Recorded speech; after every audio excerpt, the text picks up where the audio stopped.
We can divide the type of projectile motions into two. The first one is without the shooting angle, and the second one is with the shooting angle.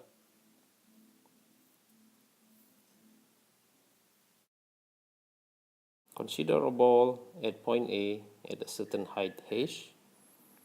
A boy kicks the ball with initial velocity Vx, and the ball will then take a parabolic path to point B. The question is, what is this distance r? Note that the horizontal velocity Vx is still constant along the path, and thus r is simply Vx multiplied by the times from A to B. So the next question is, what is TAB? Okay, to show you the derivations of the equations, let me scribble here in this Sketches School app. The ball has initial velocity Vx in horizontal directions, and the ball will have this parabolic path along the way before it touches the ground. So let me draw the ball here. So why does the ball have this kind of path? Yes, correct. This is because the gravity that pulls down the ball. So you can imagine if we don't have gravity, the ball will go straight without ever touching the ground. Now, if A is the initial positions of the ball and B is its final positions, and we want to know the distance r, it is where the ball landed relative to the wall. So this one can be easily calculated by multiplying the initial velocity Vx with the time required for the ball to move from A to B.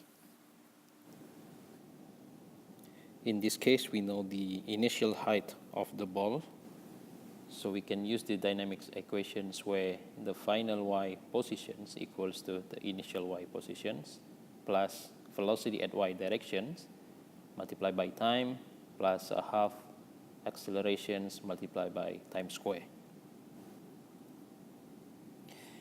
Okay, so if we set point A as the initial y, where let's say ya equals to 0, and we can set our own agreement that everything below A is negative, so yb equals to minus h. And thus the final positions of the ball is minus h, and then the initial positions is 0. And again, this is the most important concepts, that along the way, the ball has only the vector velocity in x directions and not in y directions, and therefore Vy equals to 0. The acceleration here is the gravity that pulls the balls towards B, and therefore it has minus sign. And from here, we can have t, which is the time required from A to B. Let me change the color first. So TAB equals to the square root of 2h over g.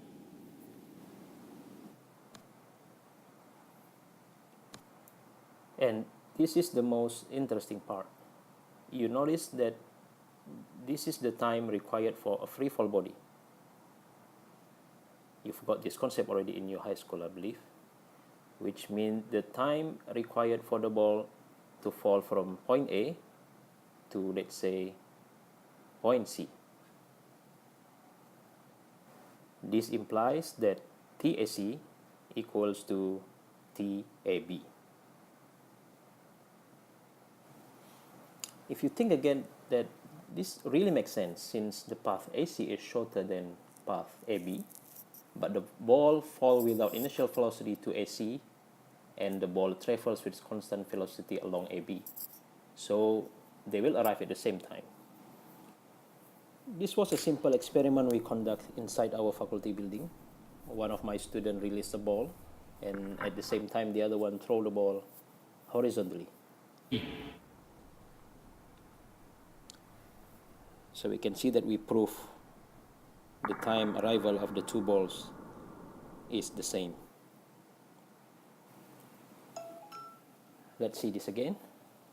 All the process of recording was using my iPad's camera, using the slow-mo functions. Really cool, isn't it? And therefore R depends on initial velocity Vx and also the height of the ball. Now your assignment is to explain in details about projectile motions with angle. I'll give you some clues. For projectile motion with angle, we now have both horizontal vector Vx and vertical vector Vy. When the ball reaches the maximum height, the vertical Vy becomes 0. This makes sense because the ball cannot go up anymore, so it doesn't have vertical component, and we live only with the horizontal vector at that position. The ball then goes down, and you should note that the vector Vx is still the same, and the vector Vy now going towards the same as gravity, so we'll have negative signs until the ball reaches the ground at point B. So the question is still the same: what is the distance r? As the horizontal vector Vx is constant along the path, the distance r is still calculated by Vx times TAB. Same as the previous case, if we know Vx, then we need to know the time from A to B.